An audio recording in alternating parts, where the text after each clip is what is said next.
Man City 3, Man United nil, another loss.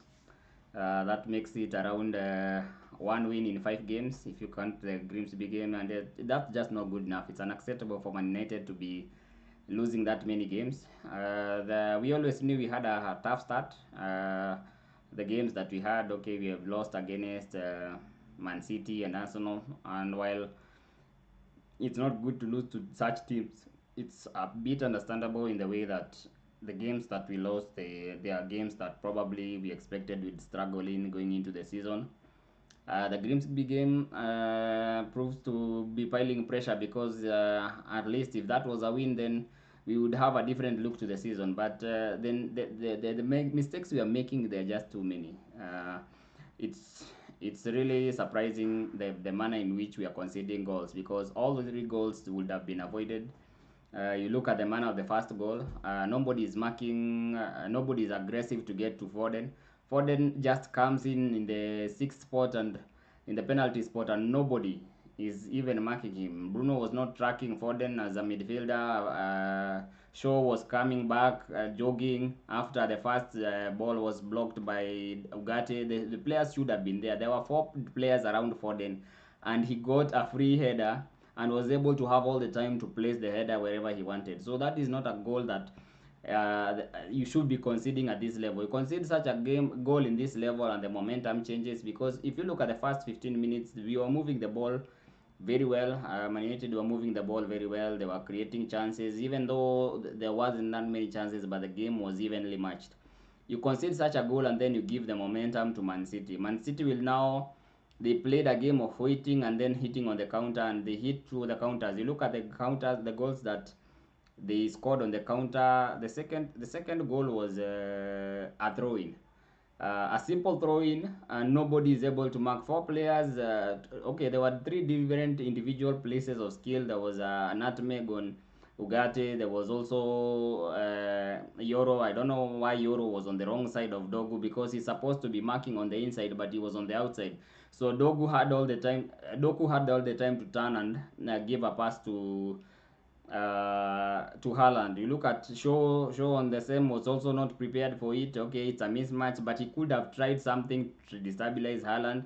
You look at the way Baindi came in, he could have come in aggressively and probably tried to stay upright and give Haaland a tougher decision to make, but he came in, give him an option, and Haaland just had to chip over the ball.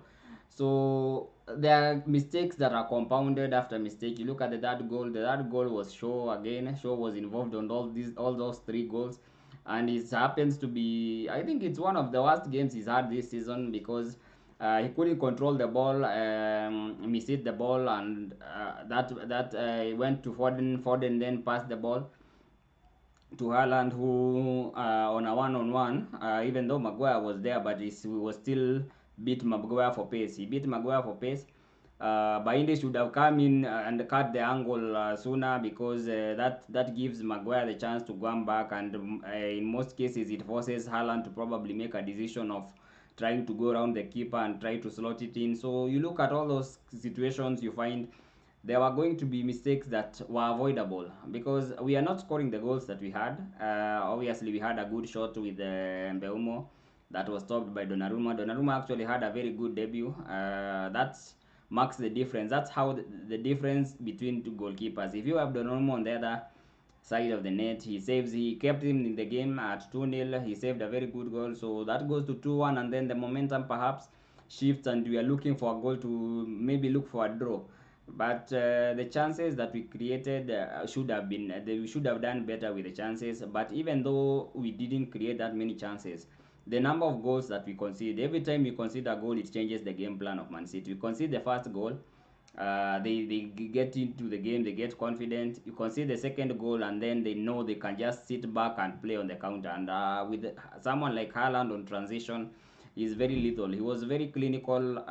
In fact, you look at the game, you think probably Man United had the most chances, especially in that last 15 minutes. We created so many chances, but nah, nobody seemed to be in the right place, or nobody seemed to be making the right pass, the right final pass.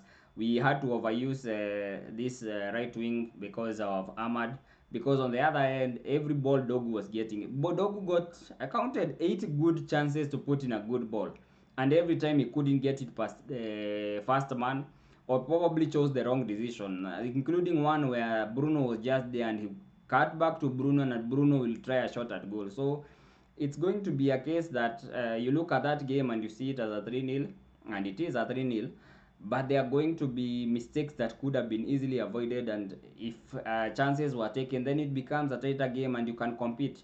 We can't compete every time if you're making very basic errors. Every time you make such a mistakes, what are the chances that you'll compete?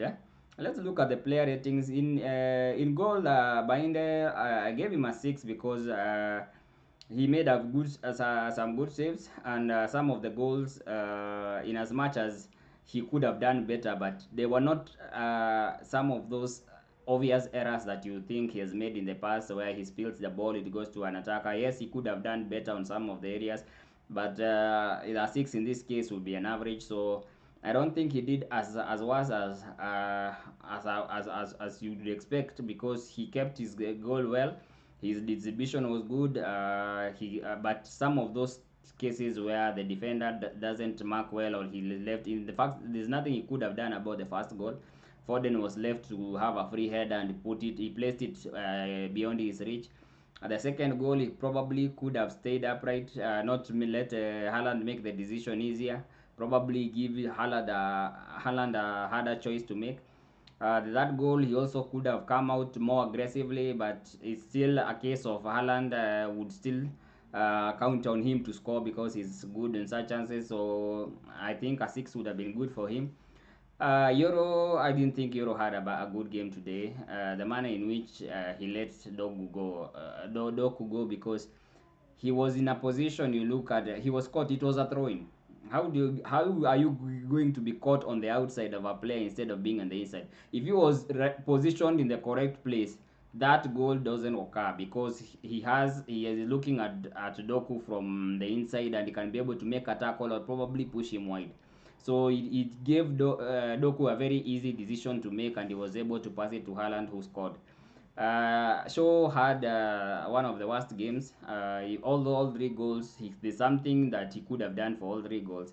The first goal, he could have come back in quicker. He was just next to Foden, and he wasn't aggressive enough to try to put him off, or try to just destabilize him in a way that he cannot score that goal. Look at the third goal, he has a heavy touch, and from that heavy touch, Man City go on the counter and score. So it was a bad game from Shaw. I hope that he can improve, because that was such a bad game. You look at Delete didn't have many incidences. It was a 5/10, because conceding 3 goals as part of the backline, I don't think you are going to get a higher rating from me. Mazrui kept the ball ticking very well. They kept link up play with Mbeumo very well, but there was nothing coming from him in terms of crosses. The crosses were lacking, because you have somebody like Sexo who was winning most of his headers. If you have a player like that, the amount of crosses that came in was so few. So they stabbed the strike, and you were not able to be a threat. He should have put in more crosses. Ugarte actually had a decent game from the beginning. He didn't make any errors. He kept recovering the balls. He recovered so many balls. So I give him a 6, because I think he had a good game. If you consider the manner in which he played, I think he had a good game. He wasn't there to do the passing or probably create chances, but he was there to do a job, and that was to stifle Rodri. And every time Rodri was getting the ball, he was there. Rodri didn't have that much of an impact. In fact, if you look at the man of the goals, it's more errors that we made that led to the goals being scored, rather than a good play from Rodri. He kept getting balls and was being robbed of the balls by Ugarte. So I think Ugarte did a good job. Bruno, something's really wrong with Bruno, because Bruno had so many chances to put in a good ball, but he kept stopping the attacks. The attacks were getting to Bruno, and then he was making the wrong decision most of the times.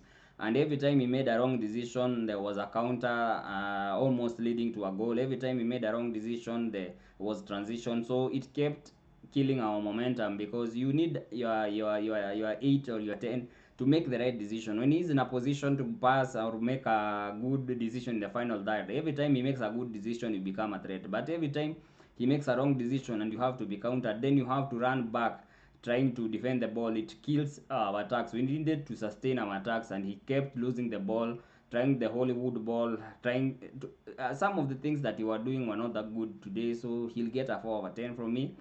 Ahmad was a threat. In fact, the last 15 minutes, Ahmad created chances. One of those chances that fell to Mbeumo should have been scored, but somehow Mbeumo wasn't expecting it.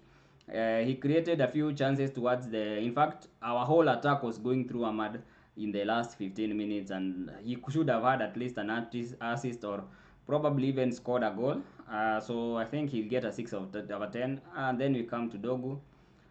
In my opinion, Dogu was the worst player in this game, because Dogu was got in so many good attacking positions, but every time he got the ball, he made the wrong decision. He couldn't beat the first man. He couldn't place a good ball. So I think eight opportunities to put in a good cross or to just a cutback, you should have an assist with that many chances. But every time the ball went to him, it amounted to nothing. Every time the ball went to him, it amounted to nothing, except probably two opportunities where he put in the ball for Mbeumo. Mbeumo didn't score, but in most of the other chances, he got so many other chances to try to create a threat, but every time he didn't take the right decision. Mbeumo, in as much as he had a good shot that was stopped by Donnarumma, the rest of his game was not good today. He was not up for it today. He kept losing balls. He kept being bumped out of the game. He didn't put in. I don't remember a cross that he put in that found Sesko. And you know he's our best crosser of the ball. He's very good at crossing. So you expected he would put in some crosses to get to Sesko, but the whole game I don't think there's a cross I can remember that he put in. So that is a disappointing thing when you look at it. So I think his 4/10 is the rating I give him today. Sesko was an average, but it was more the case of not being supplied enough. Then the few times the balls that were coming to him were the hits by the goalkeeper, so he was winning his headers against Diaz. So what else could he have done? Every time the header came in, he was winning it, but not a single chance I can remember that they created a clean chance. In fact, one of the chances he created for himself, he made a turn and made Donnarumma make a save. It was a good attempt at goal. So I think a 5/10, because you can't give him any more, because there were no goals from our attackers today. So I don't think any of our attackers deserved anything more than a 6. The subs, Maguire came in. It was an average performance. I don't think he was any impressive. I like the look of Mino and Casemiro. Mino and Casemiro, when they came on, they changed the game in as much as the movement, the way. I think when we were discussing about the lineups, the predicted lineups, I wanted Mino and Casemiro to start.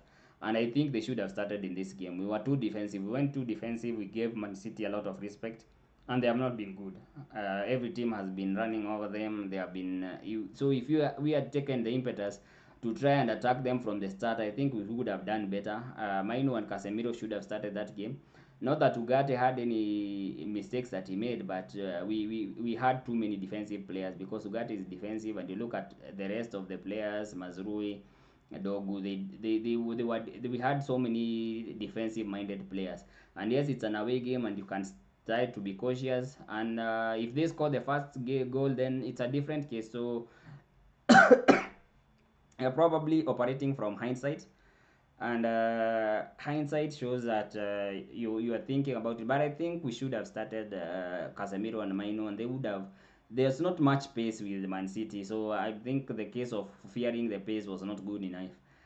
In terms of Zaxi, so Maino had a 6 and Casemiro had a 6. I think the short time they were there, they did well. Casemiro almost scored.